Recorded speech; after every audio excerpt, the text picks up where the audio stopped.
let's rock and roll. It's almost finished. Thank you for still being there. Okay. During those 2 days, we have realized that nothing could happen alone. And it's all about sharing, it's all about cooperation.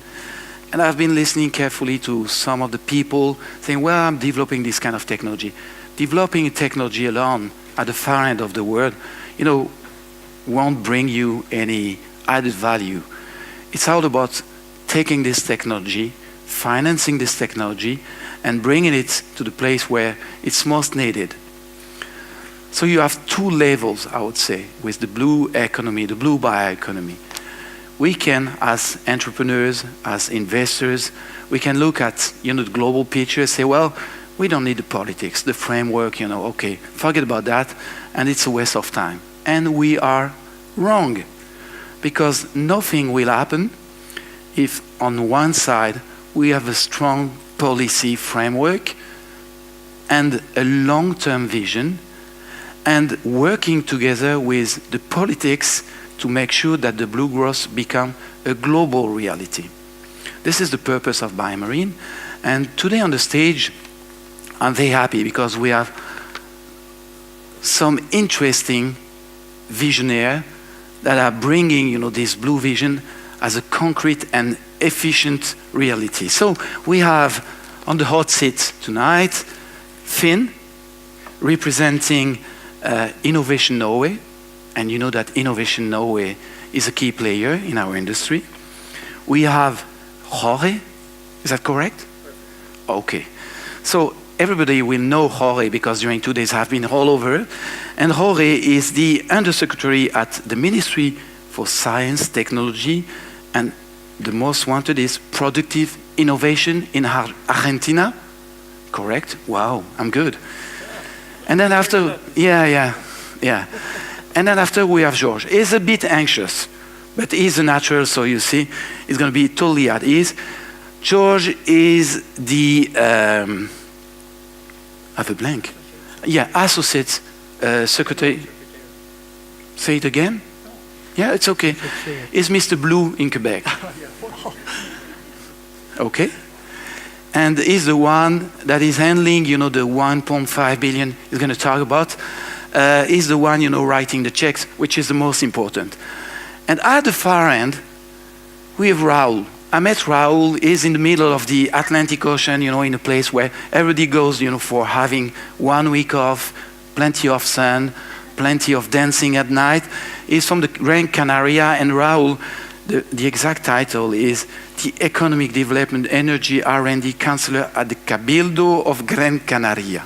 Yes. Am I correct? Okay. Good. So they will be on the hot seat, and this is kind of cool. I'm going to start, asking you, maybe take the time you want, but give us, in a few words, exactly what is your role in each organization. And let's start with Georges. So what we want to become? No. Who are you and what is your role?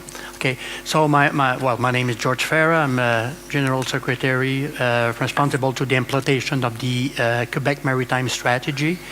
It's the first maritime strategy in Quebec and the first in Canada. So we are very proud of that. So my role is, my office, my secretariat is located at the Executive Council. So it's the Prime Minister office. So that demonstrates the real priority that the Quebec government give to this strategy. And especially my role, it's a role of coordination. So because, for the first plan of action, I will talk about that later, but our first plan of action, we have 82 actions. So we have to follow up on those actions, and all those actions are under the responsibility of 10 departments, 10 government departments. So essentially my role is to coordinate all those actions to make sure then the strategy will be a success. So Perfect. This essentially is my role. Excellent. See, it's nothing. Yeah, it's easy. Yeah, okay, it's easy. Okay. For the first one. Finn, I'm also glad that you start easy. Okay, good.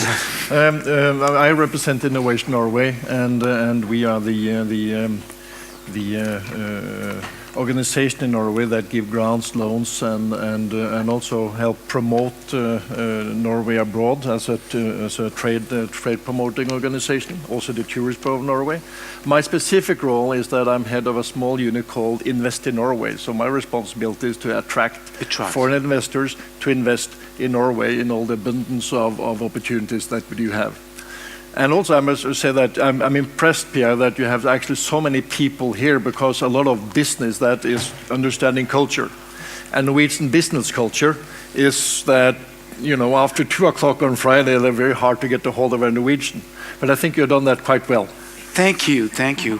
But there's also an interest, on both sides. So that's why, after we go dancing, so that's why, they stay behind. Yeah.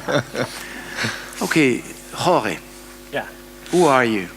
Because you're brand new in the BioMarine, scene. This is the first time we have Argentina coming. Come on, cheer up. And a huge delegation. Yeah.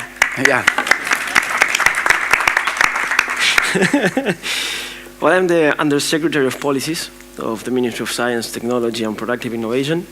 But in an easy way, I'm the one that I'm trying to start selling locally and abroad science and technology services. So that is, at first, we have to try to that the public sector and the private sector finds value in R&D and in our local capacity of R&D. So that's what I'm trying to do. Good. What about the Canary Island? Raul, who are you? You were a philosophy teacher. You were teaching philosophy. Is that correct? Yes. And 1 year ago I was elected, and I'm now counselor of the island government of Gran Canaria. We have a regional government, but every island has its own government, and I am responsible for economic development, promoting added value areas like, for example, the BioMarine sector, or we are also promoting the audiovisual sector. Okay. In Gran Canaria. Yes, we want to diversify our economy, and I am also responsible for energy, renewable energies, and also R&D. So you're doing pretty much everything. What are your colleagues doing? Anyway, okay, let's dive into the hardest question. So I'm going to start with Innovation Norway, because they have mastered, the bluegrass for a long time. And Finn, tell me why Norway is so committed to developing its blue economy. And don't tell me it's because you don't have any more gas. No, I think there are 2 reasons why we are committed to this. And before I actually get into that, you have to look at the history of Norway. I mean, we've been a maritime nation for years. We have an enormous coastline, and we've been harvesting from that since actually we were getting to row boats, and so that's been a long time. But I think right now there are 2 major reasons. One is that the planet needs food. The planet is growing, and we need more food and feed. And I think that Norway is actually part of that solution. We have a long-standing maritime, as I said, with a lot of resources. We have obtained considerable knowledge along the whole value chain. Practicing sustainable fisheries. There still is fish out, outside of Norway where you can still harvest, and the processing of wild catch. We have a robust aquaculture based on close collaboration within academia, business, and the whole cluster way of thinking. And you have other areas like pharmaceutical and all type of innovative things connected within that area. Okay. So I think actually that we can contribute both with supplying food, feed, technology, and competence. I think that's why we are so committed within this area. And also, it's okay. I mean, in total, it's a big industry for Norway. I know. George, we've been listening carefully for the last 2 days about, your strategy. We've seen the videos. We have been listening to the minister. So we had a strong feeling that you want to play a key role. And I think that you might be the only blue state, I would say, in North America really developing this blue strategy. So what is really the ultimate goal? What do you want to achieve? Yeah, so first of all, we want to become the first blue state in North America. So it's already going, but we have lots of challenges in front of us, but is an objective then the Prime Minister want to. So we have, clear direction in this area. So the Quebec Maritime Strategy is based on the sustainable development pillars. So environment, social, and economic. So why we are doing that is because we want to assure the pérennité of the strategy. So that's why we have a long-term vision. So between 2015, because we launched the strategy last year, June 2015, and our objective is before now, 2015 and 2030, so 15 years, our objective is to create 30,000 jobs, direct jobs, and $9 billion in investment. So the half of this amount will come from the government. But what we are working on we want then the government budget already accepted. It's going to be kind of leverage. Okay. From the private sector and other stakeholders. So it's a long-term vision. So, but when we see what's going on with climate changes, ecosystems we have, and all that stuff. So if we don't talk about blue economy, so I think we missed something. No, and if we want to assure a long-term vision, so that's why we are what we did is an integrated strategy basis on the sustainable development. So with the three pillars I'm just talking about. So that's the main goal. And I think if we could stand on it, we're going to be the first blue state. No, in North there's no America. question. You're going to stand on it, and you're going to be the first state, okay? There's no question about it. But it's a great challenge. Yeah, it is, of course. But the stakes are high, but it's rewarding as well.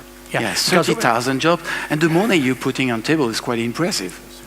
Yeah, it's amazing. So, and our strategy is divided by three strategic plans, 5-year strategic plan, because it's hard, to plan on 15 years and change nothing because environment change so lots and so fastly. So that's so faster. So that's why we have 3 5-year plans, and the first one is 2015-2020 already with our 82 action that just talking about.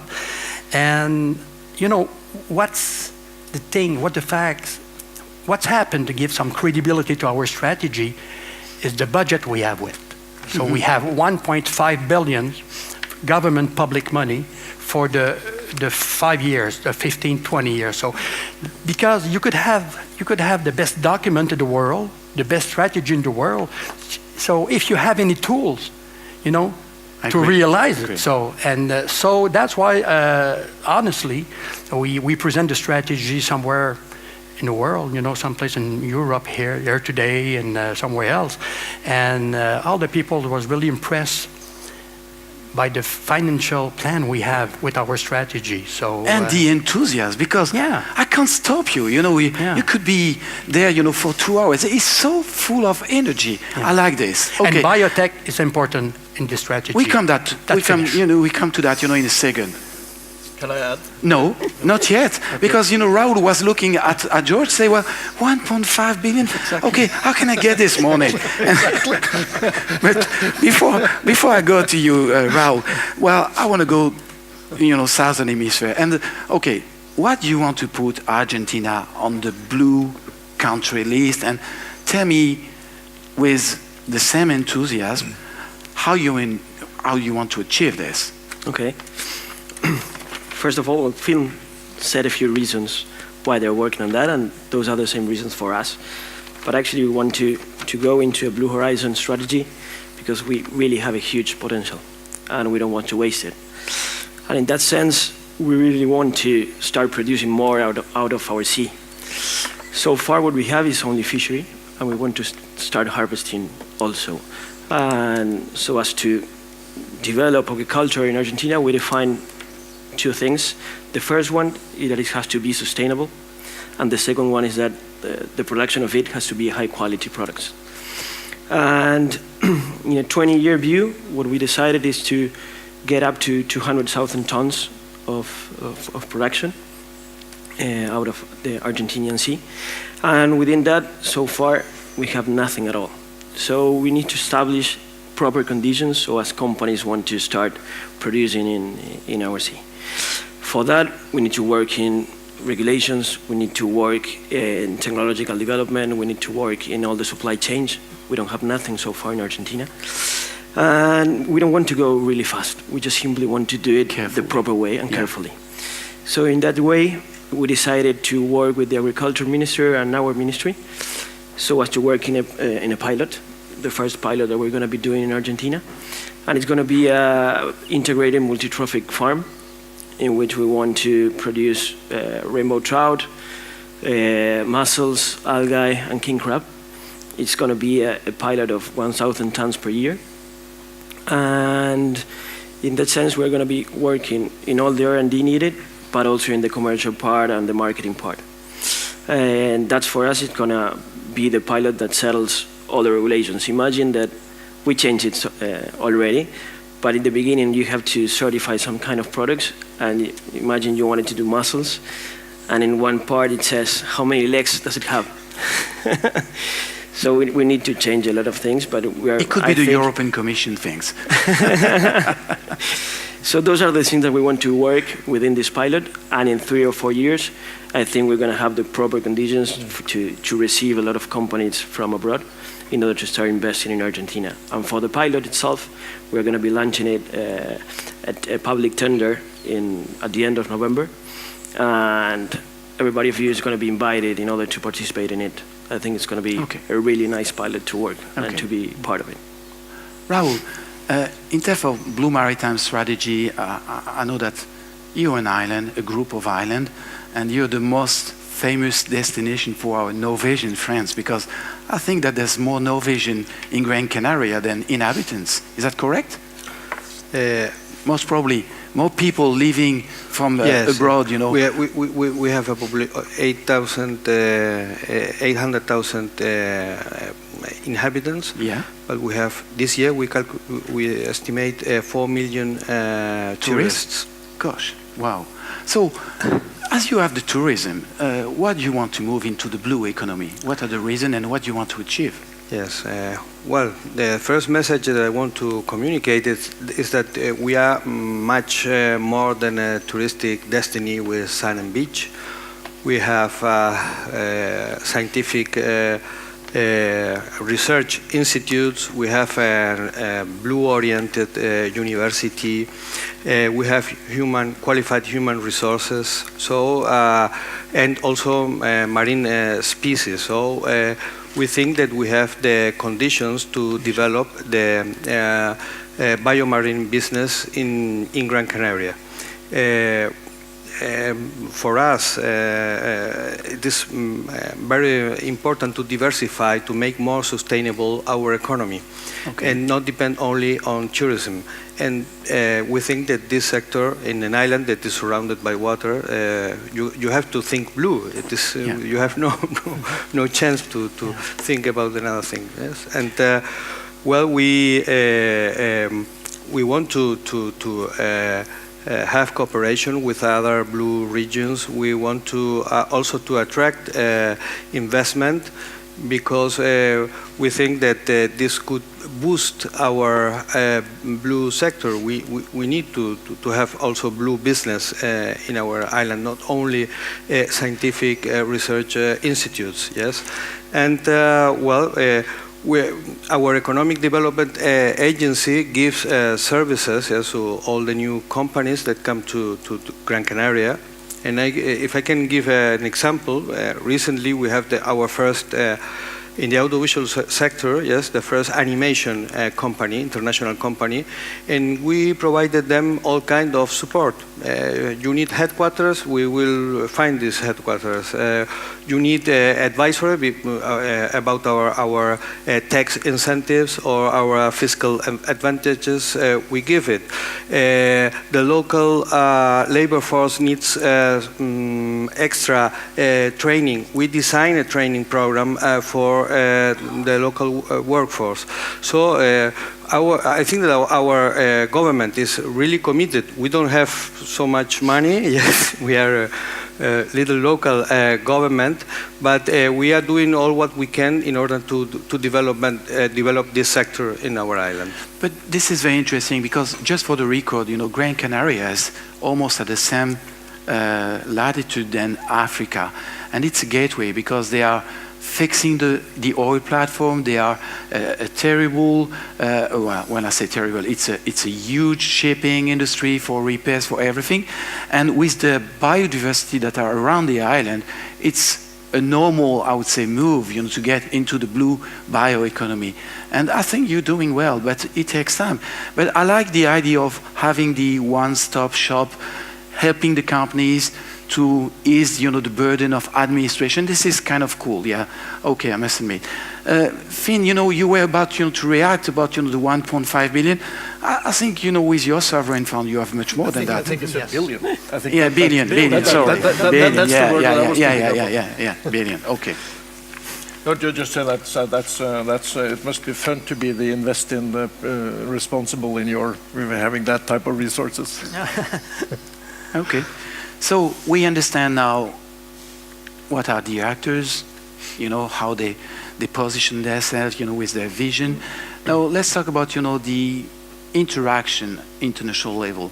As I said during the 2 days, nothing will happen without cooperation. And George, maybe you can answer this, I think, very simple question because you have been working on that. But in terms of cooperation, what kind of priority do you have? Because you've been working with France for years on research.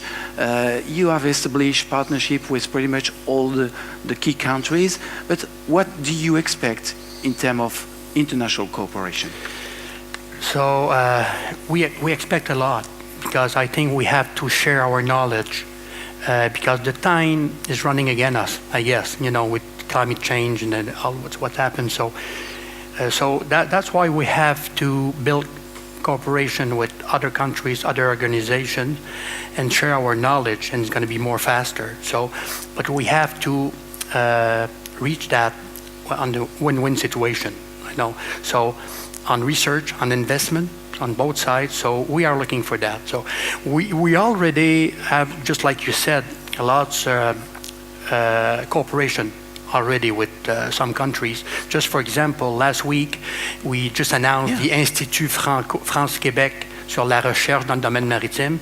It was it's an institute that was created and it come from both Prime Minister, Mr. Couillard and Mr. Valls.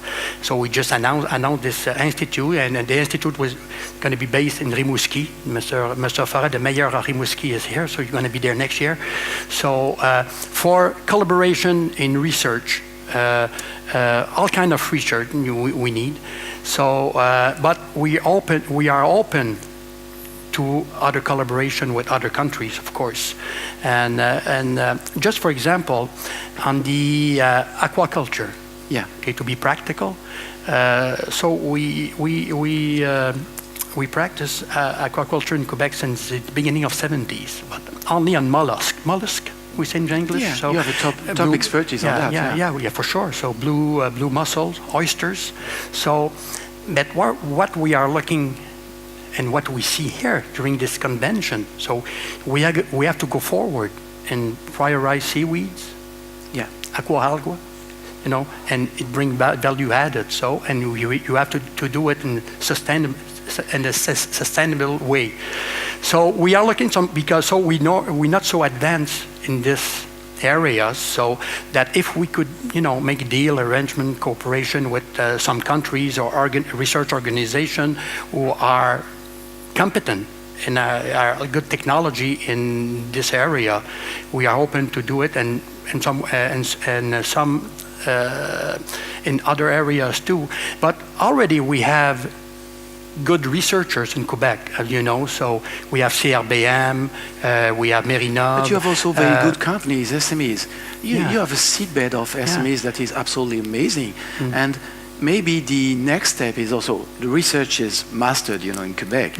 But maybe the next step will be more to track, cooperation between corporation, SMEs, and investors, because this is the purpose of fostering with this kind of money. Exactly. So, and we will look for that. So, and we just create the Réseau Québec Maritime, this Maritime Quebec Network, who put all the universities in Quebec who are involved in maritime research on the same umbrellas. To have a good coordination, because what we found, sometimes two universities could do the same thing. So, and we don't have the time to do that. We have to be more performant, efficient. So we put in place, the best governance to make sure then we want to achieve our goal, and on the other hand, is going to be helpful to make that with other partners, and we are open, so financially and on the science side. Perfect. So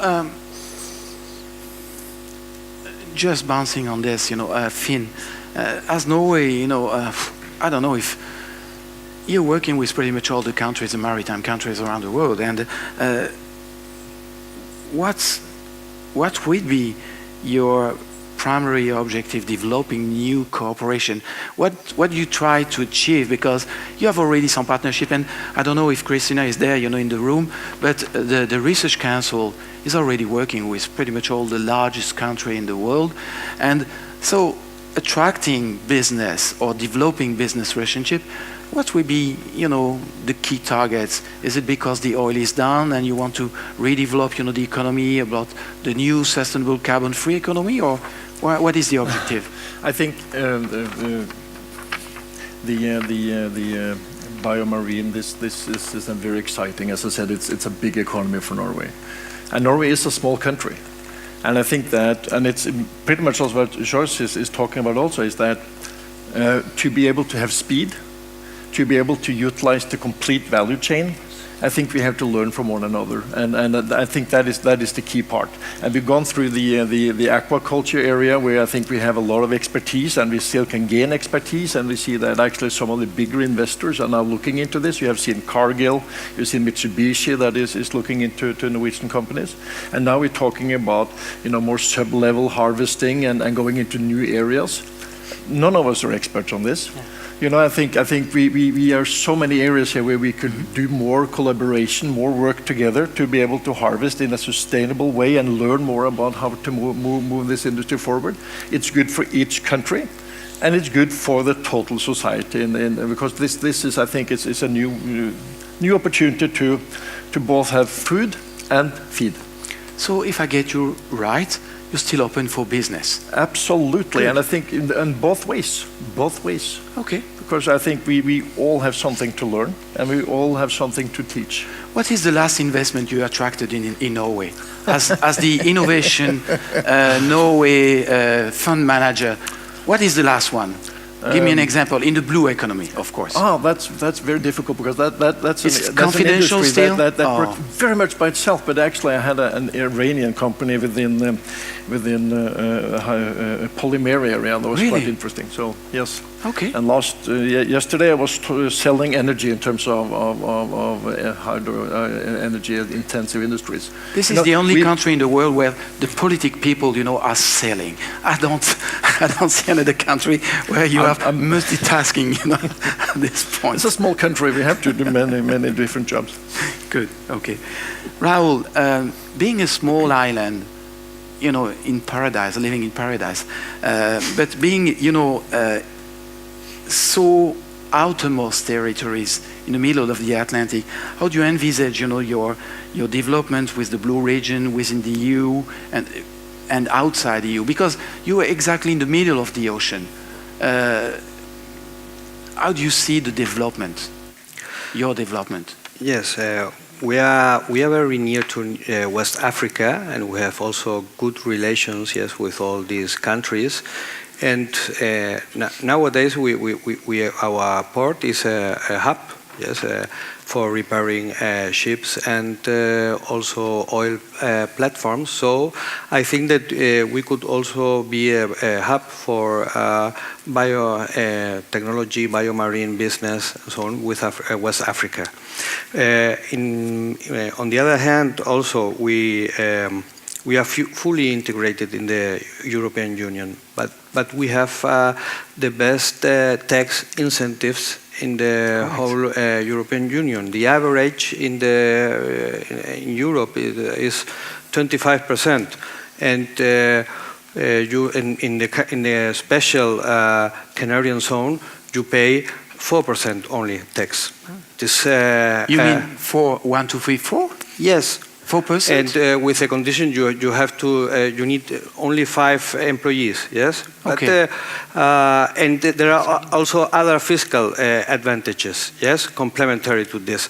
So I think that we are a very attractive area. Yes, and also we have a highly specialized research institutions. Yes, we have the Spanish Bank of Algae, the Canarian Technological Institute that has also a biotechnology department, the Aquaculture Research Center, and we have also an oceanography platform that has now a 50 square kilometers area in the ocean in order to do the R&D. How do you call this project? It's the name of the project, the platform.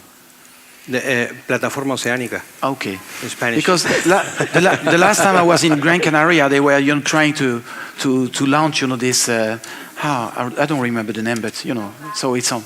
Yes. Plocan in Spanish. Yeah, Plocan. Yeah, Plocan. This is kind of cool. Yeah, absolutely. Yeah. So you're happy, but why don't you attract more business? Because 4% tax. And you benefit from all the services, advantages from the European Commission. And why didn't you make, Canary a blue nation in the middle of the Atlantic? Is it on the go? And what is the gap that you need to fill to convince people to go there? Yes, to convince people that companies settle in Gran Canaria. We need investment. We need knowledge also. And we are absolutely committed with this target. Yes, okay. This is our mission now, one of our missions. Yes. So I don't know if Omar is still in the room, but you've got the key 4%. You should rush, and get the option right now. Okay. So Argentina is also far away from Europe, but maybe this is not your primary market. But as aquaculture is your key focus.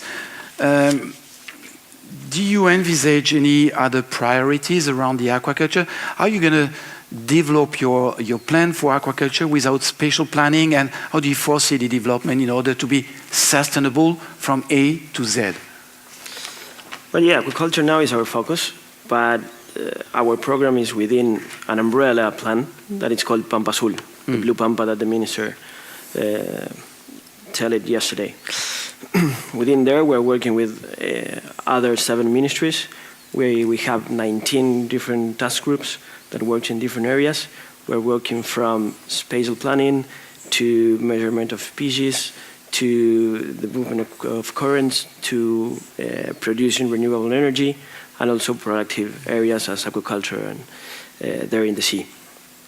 Within that, what we are thinking is actually working with all the provinces. Here in the conference, the Ministry of Science and Technology from Tierra del Fuego came also.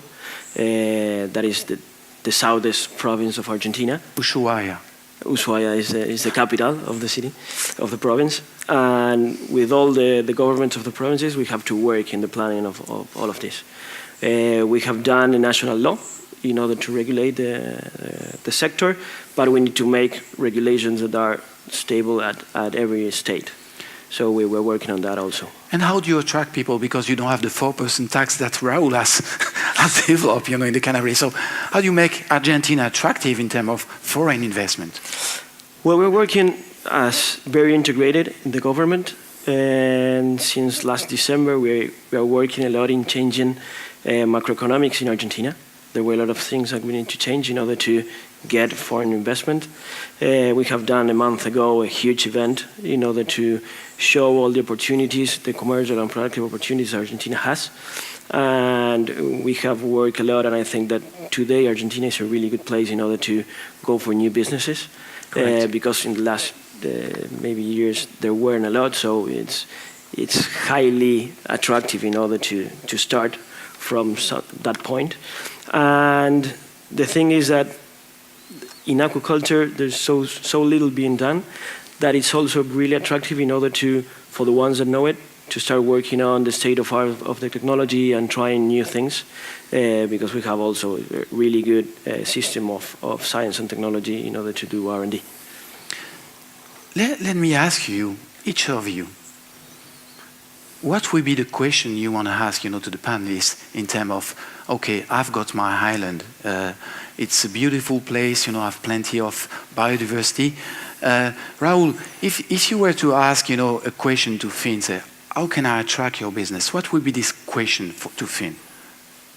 What kind of question you want to ask Finn in terms of cooperation, increasing the cooperation between Norway? How do you see that, and what will be, the interaction you see with the partner you have on the panel here? Or do you want to attract them? Yes, it is not increasing the cooperation. We have many Norwegian people in our island living, I think 5,000 or 6,000. 6,000. 6,000 Norwegian, yes.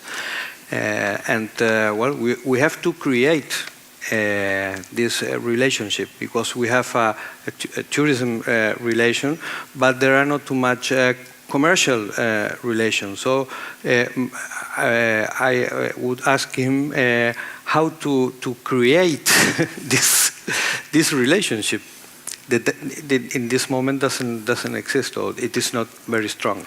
And Finn, what will be your answer? Knowing that Norway can help, to fill the gap in terms of technology, how do you see, interaction with an island such as Canaria? I think this would be on different levels. You talked about your initiative, and probably you have some R&D and some issues within that. So that's one area for collaboration. We talked earlier today about the clusters. We saw some good cluster presentations, and I think that in your development, and then connect that to some of the clusters in Norway, try to get that type of cooperation. I think that is on the research and development side. I think that is one way to move forward.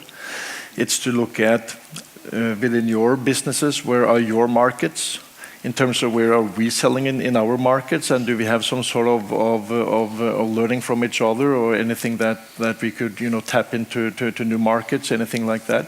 I think that would be one way to move forward, and I think actually the last thing is, and that goes for all small countries or small areas, and that includes also Norway, is that you have to make yourself known.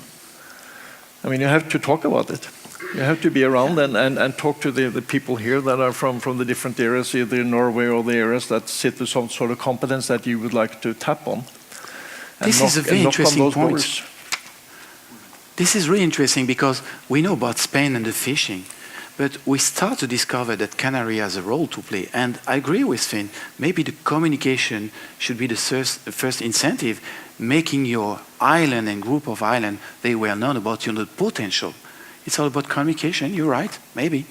So you think that it will be the same idea, for Argentina?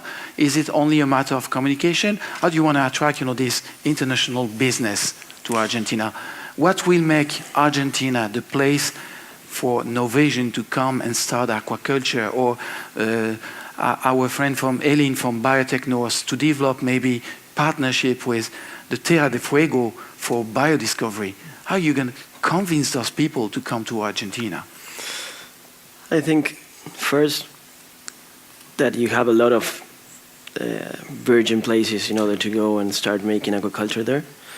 The minister yesterday said we have almost 6,000 square kilometers in the sea that are available in order to do aquaculture. Then what we're going to do is we're going to be investing a lot from the government. We're going to be... What do you mean, lot? What do you mean? Okay. For this pilot, we're not having $1.5 billion, but for this pilot, that is going to be the first thing we're going to be doing. We're going to be investing $16 million, but just for US one dollars? farm. US dollars, okay. yeah. Not bad. And then with the loan, we're going to be having loans and subsidies in order for every company that wants to start a new company there. Also, that is going to be integrated with loans of the Ministry of Production that they have loans to. Then, as a government, we're going to be working a lot in order to establish not a market, but our own brand of the fish from the south of the world, in order to show that it's a high-quality fish and it has a lot of qualities and it's sustainable, and it also helps us develop new communities in Argentina. If you go to the south of Patagonia, to the coast of it, you won't find many people there. But if we get a lot of companies working there, for sure we're going to have the people in order to work there that has high skills. But we need to go along with them in order to make schools and to do all the stuff needed for the people there to live. Yeah. So if you want to start a company there, you're going to have our strong force to support all of that. This is a good thing, all about infrastructure and planning it. I have a question that was not on my list. It's all about education. We had many interesting discussions about the next blue generation. What do you think will be mandatory if we want to educate, the people that are living at the far end of Ukraine, Austria? They have absolutely no idea of what is the blue economy. And maybe, in Saskatchewan, they don't even know if the ocean exists. What will be the key message, and the key action if we want to develop, this blue mind in our next generation? What do we need to do? George, you want maybe to pick up on that? Well, education is it's important for sure, no doubt there.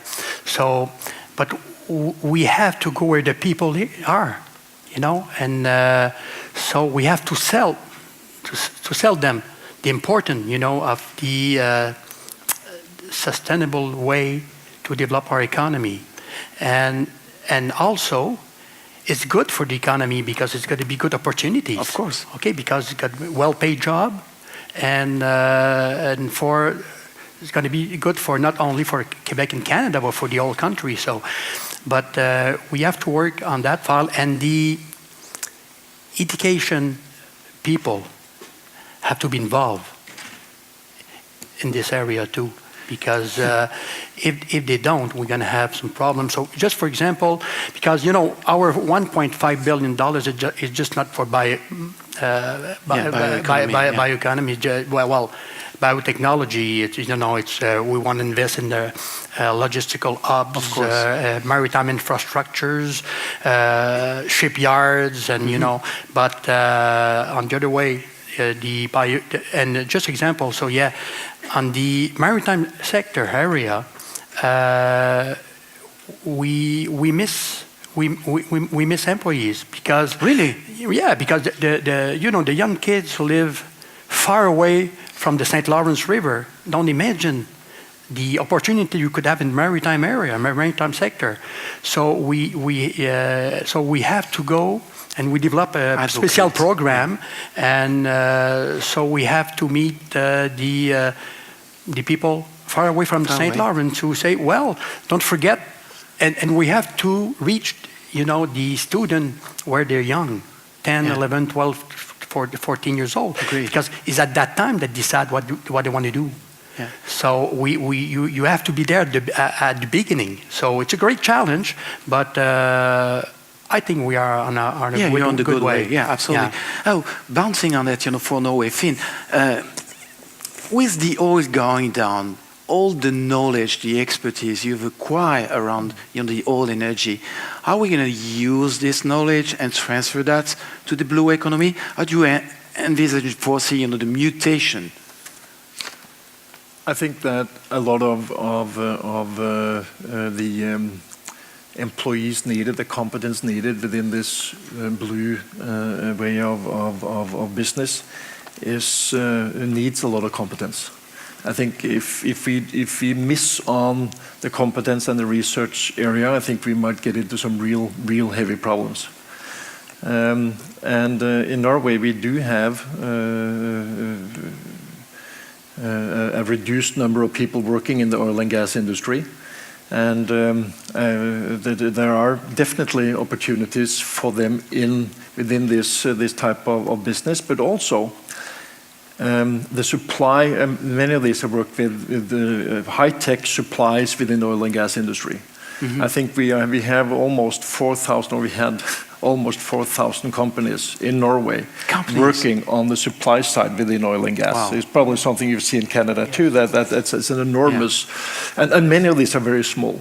And these are very ingenious people, and they are very. I think I'm actually quite proud to see many smart solutions being made. And now you see that type of focus shifting over to the supply side within, aquaculture and other areas within the advanced ships you need to do bioprospecting and that type of things. I think you'll see that change moving forward.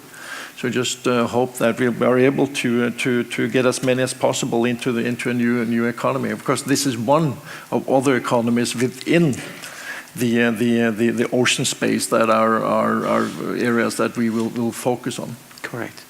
So now I'm going to ask you to a personal exercise. You're going to look at the camera, and during 1 minute, you're going to watch this camera and talk to the people and tell them what is your key takeaway message. What is the essential message you want to send to the people that will be watching this message? Raoul, why don't you start? What is your great expectation, and what do you want to tell them? Well, we are more than a holiday destination. We have human resources, we have research institutions, and we have also climatic conditions in order to develop the biotechnology of microalgae, for example. And we want to develop this field blue sector in Gran Canaria. So, and there is also a commitment from our government. Perhaps there is not it is not the development of the blue sector is not in the agenda of the Spanish central government, but in the agenda of the regional government of the Canary Islands, and in the Cabildo, in our island government, there is a really commitment with this goal. And I can guarantee that last time I went to the Gran Canaria, you have always, you're always keen to go back. They are nice, they are hard worker, they have, this blue vision. So honestly, that will be the place also to consider your next venture. Georges, key takeaway message in a nutshell. Yeah. So in Quebec, we have great assets.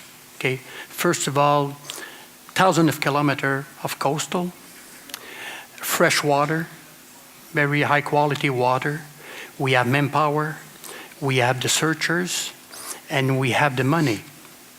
So what we want and what we need, it's we want investment in research, and also in real economy. Real economy, and we want to be practical. So we want concrete things happen to make sure that our economy will grow, and it passed by blue economy. So all the assets we have, I think, is going to be a plus for all people, all organization, our country. Then they want to make a deal with us. So we are open for business on both sides, research, and also investment.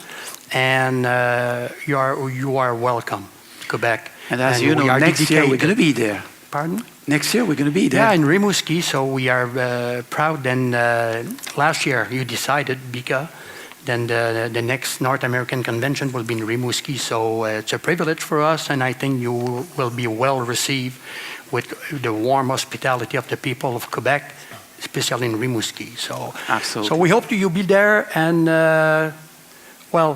just if you want, so Yes. just I thought because sometimes it's complicated to to have information, make business, with government official like I am. So but my secretariat, is at one door. So, and we deal with all government departments. So it's easy if you need any information, how you could make business with us. I could give you my business card, just call me, and I will make sure then you don't lose your time. We don't have time, we don't want to waste our time. So we're going to be helpful and make sure then things could happen. So This it's my is role. how we do business in Canada. The Secretary General will put that on the website, not your personal line, but the direct line will be there, and you can call him, and he will answer, for sure. Jorge, Yeah. so except your direct phone number, on the website, what can is the say key it, takeaway message? Give you my cell. We are committed to the blue economy. We definitely want to work in and grow in sustainable aquaculture. And as I said, we need to learn a lot. But I think the most important is that we want to learn. And we are really eager in order to start collaborating and cooperation with all of you. We need to collaborate and learn in public policies in order to know the best practices. We need to learn in different R&D areas like technology development, in the supply chain, in order to know how to feed the fish, in sanitation and all those areas. And we need to work and cooperate in order to start making partnership between companies. So definitely we have a great sea in which we can do all of that. All the things George said, we have it also. And we are going to Rimouski next year. And I'm going to extend an invitation in order to do BioMarine 2018 in Argentina, in Tierra del Fuego. It's going to be a terrible choice, and so okay. Because So I know that definitely- while we compete, it's going to be everywhere. So, gosh. Anyway, Finn, what is the key takeaway message? We need more food to feed the planet. And I think that we that are sitting in this room, we're a major part of making that happen. To utilize the fish better, to make co-products out of high values and utilizing the value chain even more. Investigate and try more new species at lower levels and harvesting from the ocean in a sustainable and also profitable way. And it's also interesting to listen to my fellow panelists in terms of the opportunities that are rising. So for the Norwegian businesses, it's an open invitation here. So take that with you. I would like you, before we move to the next session and the draw for next year, I would like you to join me and say a big thank you to our panelists.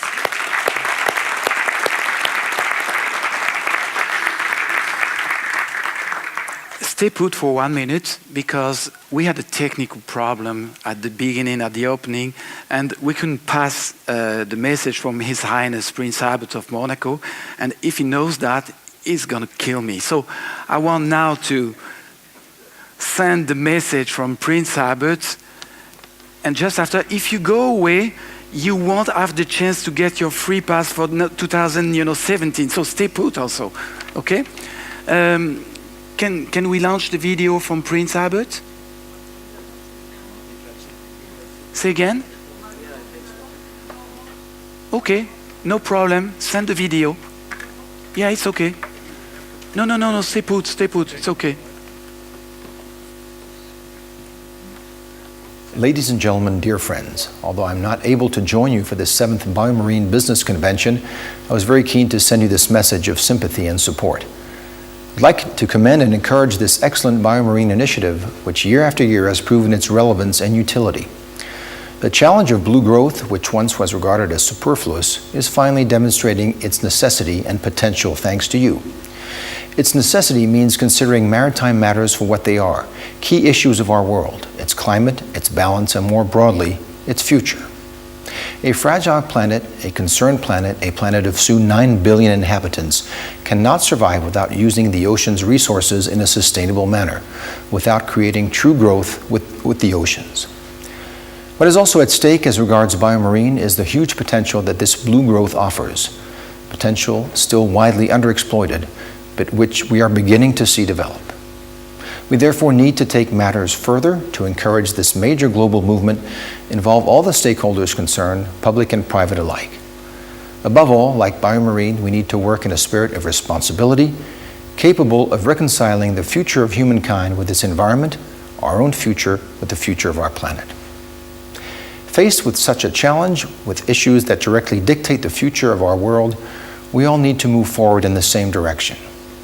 BioMarine's strength is to help us get there, as the talent of its organizers is to propose that we do so in the positive spirit that characterizes this organization. This is the sense of my message today, a message of friendship, until I'm able to see you again personally in Quebec in 2017. Thank you, and see you next year.